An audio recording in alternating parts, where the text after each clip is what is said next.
السلام علیکم ورحمۃ اللہ وبرکاتہ۔ آج کے خطبے کا عنوان ہے آپ پر لازم ہے کہ جماعت کے ساتھ رہیں اور اختلاف و تفرقہ سے بچیں۔ الحمدللہ والصلاۃ والسلام علی رسول اللہ، اما بعد۔ تمام تعریفیں اللہ کے لیے ہیں جس نے ہمیں اکٹھے ہونے، میل جول اور ہم آہنگی کا حکم دیا اور ہمیں انتشار اور اختلاف سے روکا۔ میں اس کی حمد بیان کرتا ہوں جو بے نیاز اور خالق ہے، اور گواہی دیتا ہوں اللہ کے سوا کوئی معبود نہیں، وہ اکیلا ہے جس کا کوئی شریک نہیں۔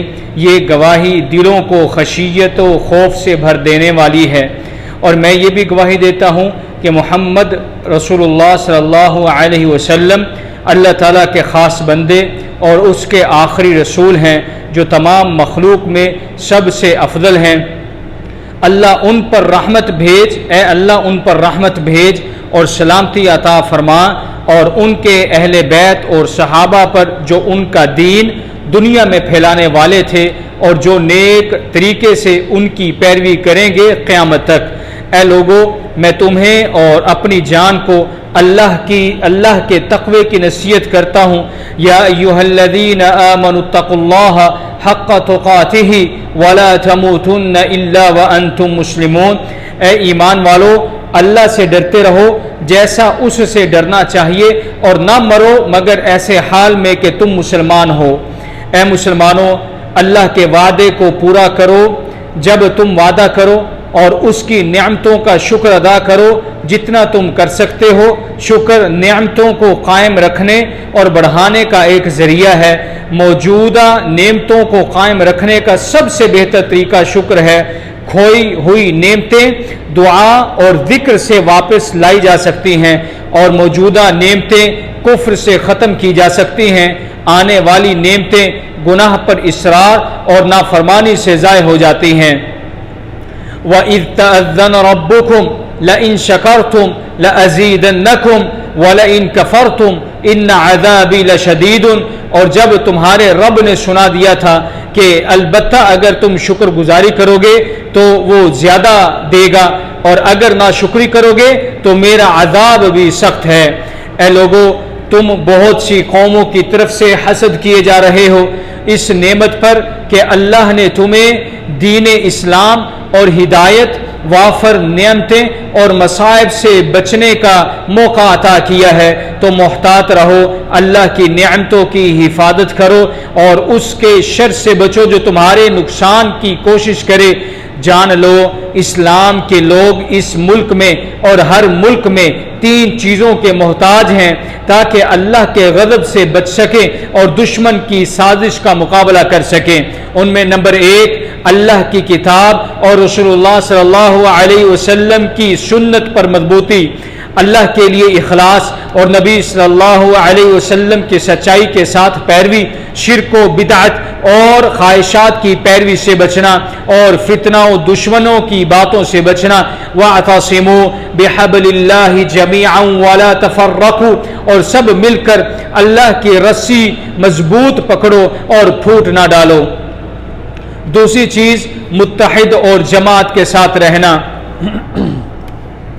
اچھائی، نیکی اور اطاعت میں حکمران کے ساتھ تعاون، اور برائی، ظلم اور مخالفت سے بچنا یہ مسلمانوں پر لازمی ہے حتیٰ کہ موت تک۔ رسول اللہ صلی اللہ علیہ وسلم نے ارشاد فرمایا، من رأى من اميره شيئا يكرهه فليصبر عليه فإنه من فارق الجماعة شبرا فمات الا مات میتة جاہلیة۔ جو شخص امیر کے اندر کسی بات کو ناپسندیدہ دیکھے تو اس کے اوپر صبر کرے۔ جو شخص جماعت سے ایک چھوٹا فاصلے کی مانند جماعت کو چھوڑ کر دور ہو گیا اور اسی حالت میں وہ مر گیا تو وہ جاہلیت کی موت مرے گا۔ ایسے ہی تیسری چیز، حکمران کی سنت کے مطابق سننا اور ان کی بات کو ماننا، حکمران کے ساتھ مشورہ اور نصیحت کرنا چاہے حالات سخت ہوں تاکہ صف متحد رہیں۔ رسول اللہ صلی اللہ علیہ وسلم نے ارشاد فرمایا، علیک السمع والطاعة فی عسرک ویسرک ومنشطتک ومکرہک وَأَثَرَةٍ عَلَيْكَ، تم پر لازم ہے کہ خوشی اور ناخوشی، تنگی اور آسانی، دل کی رغبت اور ناگواری، دونوں حالتوں میں سننا اور اطاعت کرنا، چاہے دوسروں کو تم پر ترجیح دی کیوں نہ گئی ہو۔ مزید رسول اللہ صلی اللہ علیہ وسلم نے ارشاد فرمایا، ان اللہ یرضی لکم ان تعبدوہ ولا تشرکوا بی شیئا وان تعتصموا بحبل اللہ جميعا ولا تفرقوا وان تناصحوا من واللہ اللہ امرکم، بے شک اللہ تعالیٰ تمہارے لیے پسند کرتا ہے کہ تم اسی کی عبادت کرو اور اس کے ساتھ کسی کو شریک نہ ٹھہراؤ، اور سب مل کر اللہ کی رسی یعنی اس کے دین کو مضبوطی سے تھامے رہو اور تفرقہ نہ ڈالو، اور جو شخص تم پر حکمران بنایا گیا ہو اس کے ساتھ خیر خواہی کرو۔ لہذا ہمیں چاہیے کہ ہم اپنے میدان اتحاد و اتفاق کے ساتھ قائم رکھیں، اپنے درمیان اتحاد و اتفاق قائم رکھیں، اور شہری اقدار اور تحفظ پر زور دیں، اور خاندانوں کو انتہا پسندی اور غلط فکری سے بچائیں تاکہ وہ حق اور اعتدال پر پروان چڑھیں، نہ زیادہ سختی نہ بے راہ روی، اور قوم کی ترقی میں شریک ہوں۔ اللہ سے ڈرو، جماعت کے ساتھ رہو، شیطان تنہا کے ساتھ ہے اور شیطان دو کے ساتھ کمزور ہو جاتا ہے۔ جان لو انسان کو اس وقت ثواب ملتا ہے جب اپنے وہ مسلمان بھائی کے لیے غیب میں رہتے ہوئے اس کے لیے دعا کرتا ہے۔ صحیح حدیث میں ہے، رسول اللہ صلی اللہ علیہ وسلم ارشاد فرماتے ہیں، دعوت المسلم لأخیہ بظہر الغیب مستجابۃ عند رأسہ ملک مؤکل کلما دعا لأخیہ بخیر قال الملک آمین ولک بمثل۔ مسلمان کا اپنے بھائی کے لیے غائب میں دعا کرنا باعث قبولیت ہے۔ اس کے سر پر ایک فرشتہ مقرر ہوتا ہے، جب بھی وہ کسی خیر کے لیے دعا کرے فرشتہ بھی اس شخص کو دعا کرنے والے کو کہتا ہے آمین، اور تمہارے لیے بھی ویسا ہی ہو جیسے تم اپنے بھائی کے لیے دعا مانگ رہا ہے۔ یہ دعا محبت، دل کی پاکیزگی اور حسد سے خالی ہونے کی وجہ سے ہے، اور اگر یہ بھائی کے لیے ہے تو سوچئے کہ حکمران کے لیے دعا کا ثواب کتنا زیادہ ہوگا۔ بلکہ یہ نصیحت ہے جو ہر مسلمان پر واجب ہے۔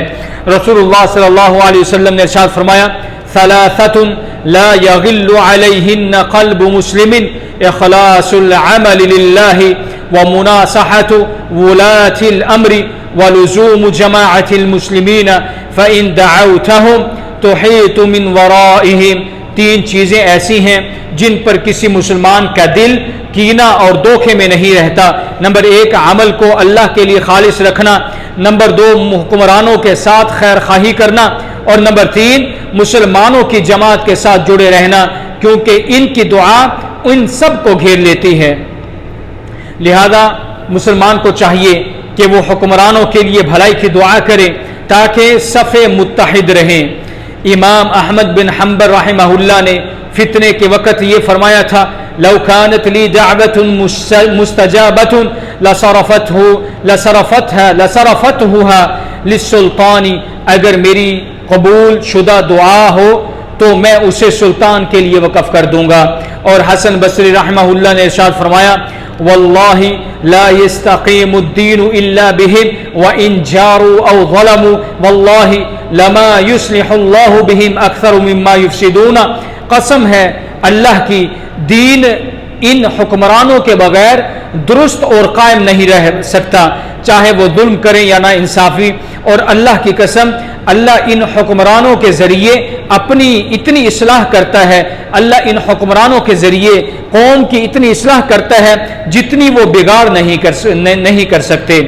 امام البربہاری رحمہ اللہ نے فرمایا، اذا رأيت الرجل يدعو على السلطان فاعلم انه صاحب بدعة واذ سمعت الرجل يدعو للسلطان فاعلم انه صاحب سنة۔ جب تم کسی شخص کو دیکھو کہ وہ حکمران کے خلاف بد دعا کر رہا ہے تو جان لو کہ وہ بدعتی ہے، اور جب تم کسی شخص کو سنو کہ وہ حکمران کے لیے دعا کر رہا ہے تو جان لو کہ وہ سنت پر عمل کرنے والا ہے۔ حکمران کی اصلاح قوم کی اصلاح ہوتی ہے اور ان کی بربادی قوم کی بربادی ہوتی ہے۔ لہذا اللہ سے ڈرو اور حکمران کے لیے دعا کرو، یہ تمہارے اور مسلمانوں کے لیے خیر کا باعث ہے۔ اے اللہ ہمیں اصلاح عطا فرما، اے اللہ ہمارے حکمرانوں کی بھی اصلاح فرما اور ہماری بات کو حق و سچائی پر یکجا فرما۔ اللہ کے بندو، ان اللہ وملائکتہ یصلون علی النبی یا ایھا الذین آمنوا صلوا علیہ وسلموا تسلیما۔ اللہ اور اس کے فرشتے نبی پر درود بھیجتے ہیں۔ اے ایمان والو، تم بھی درود بھیجو اور سلام بھی بھیجو۔ اللہم صلی وسلم وبارک علی عبدک ونبیک محمد صلی اللہ علیہ وسلم۔ اے اللہ خلفائے راشدین، صحابہ کرام، مومنین کی مائیں اور ان کے نیک پیروکاروں پر راضی ہو جا۔ اے اللہ اسلام اور مسلمانوں کو عزت دے، شرک اور مشرکین کو ذلت عطا کر ہمارے موحد بندوں کی مدد فرما۔ اے اللہ ہمارے وطن میں امن دے اور ہمارے حکمرانوں کی اصلاح فرما۔ اے اللہ ہمارے ولی الامر کو توفیق اور نصرت عطا فرما یا رب العالمین۔ اے اللہ پریشان مسلمان کے غم کو دور فرما، قرض داروں کے قرض ادا فرما، بیماروں کو شفا دے، مردوں کو مغفرت عطا کر۔ اے اللہ ہمارے بھائیوں پر رحم فرما، خاص طور پر فلسطین، غزہ اور فلسطین میں اور دنیا کے ہر مسلمان ممالک میں۔ اے اللہ یہودیوں، مجوسیوں اور ان کے مددگاروں کو عبرت دے۔ اے اللہ ہمیں بارش دے، فوری، مفید اور ہر طرح سے برکت والی۔ اے اللہ مہنگائی، وبا، سود، زنا، زلزلے، مصائب اور فتنوں سے ہمارے ملک اور دنیا کے مسلمانوں کو بچا۔ اے اللہ کے بندو، اللہ تعالیٰ فرماتا ہے ان اللہ یأمر بالعدل والإحسان وإیتاء ذی القربى وینہی عن الفحشاء والمنکر والبغی یعظکم لعلکم تذکرون۔ بے شک اللہ عدل، احسان اور رشتہ داروں کو دینے کا حکم دیتا ہے اور بدکاری، ناپسندیدہ اور ظلم سے روکتا ہے تاکہ تم نصیحت حاصل کرو۔ اللہ کو یاد کرو، وہ تمہیں یاد کرے گا، اس کی نعمتوں کا شکر ادا کرو، تمہیں اور بڑھا کر دے گا۔ وَلَذِكْرُ اللَّهِ أَكْبَرُ وَاللَّهُ يَعْلَمُ مَا تَصْنَعُونَ۔ اللہ کا ذکر سب سے بڑا ذکر ہے اور اللہ تعالیٰ جانتا ہے جو کچھ تم کرتے ہو۔